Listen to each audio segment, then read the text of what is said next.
Facebook पर मेरे एक दोस्त के 3000 से जायद फ्रेंड मौजूद हैं। यही सूरत हाल इनके व्हाट्सएप की भी है। कई ग्रुप और फ्रेंड से इनका व्हाट्सएप भी भरा हुआ है। इनके इंस्टाग्राम का तो क्या ही कहना है, कई हजार फ्रेंड और फॉलोवर मौजूद हैं। गुज़िश्ता रोज इनके मोबाइल नंबर से मुझे कॉल मौसूल हुई। कॉल रिसीव की तो इनके भाई की आवाज सुनाई दी। कहने लगे भाई को हार्ट अटैक आया है, वो अस्पताल में मौजूद हैं। मैं अपना सारा काम छोड़कर इनके पास अस्पताल पहुंच गया। अस्पताल पहुंचा तो देखकर हैरान रह गया। अस्पताल में इनके बीवी बच्चों और भाई के सिवा इनका कोई भी मौजूद ना था। फेसबुक के 3000 से जायद फ्रेंड, व्हाट्सएप के दोस्त और इंस्टाग्राम के कई हजार फ्रेंड और फॉलोवर में से एक भी मौजूद ना था।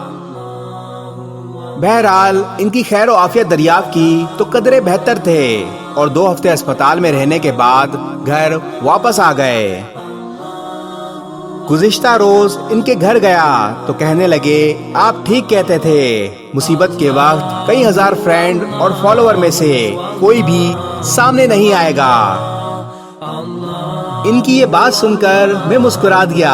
कहने लगे इन 2 हफ्तों में मुझे एहसास हुआ है कि मेरे असल फैन और फॉलोवर तो मेरी फैमिली के लोग हैं। आज हजारों लोग दिन हो या रात सोशल मीडिया के दोस्तों के साथ मसरूफ नजर आते हैं। वालिद और वालदा की तबीयत कैसी है, भाई बहन क्या कर रहे हैं, किसी से कोई गर्ज नहीं। सारा वक्त सोशल मीडिया पर जाया कर रहे हैं।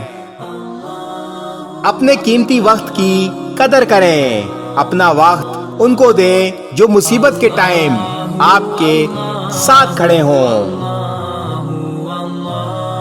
इस वीडियो को शेयर जरूर करें। हो सकता है आपके एक शेयर से ये बात किसी के दिल में उतर जाए।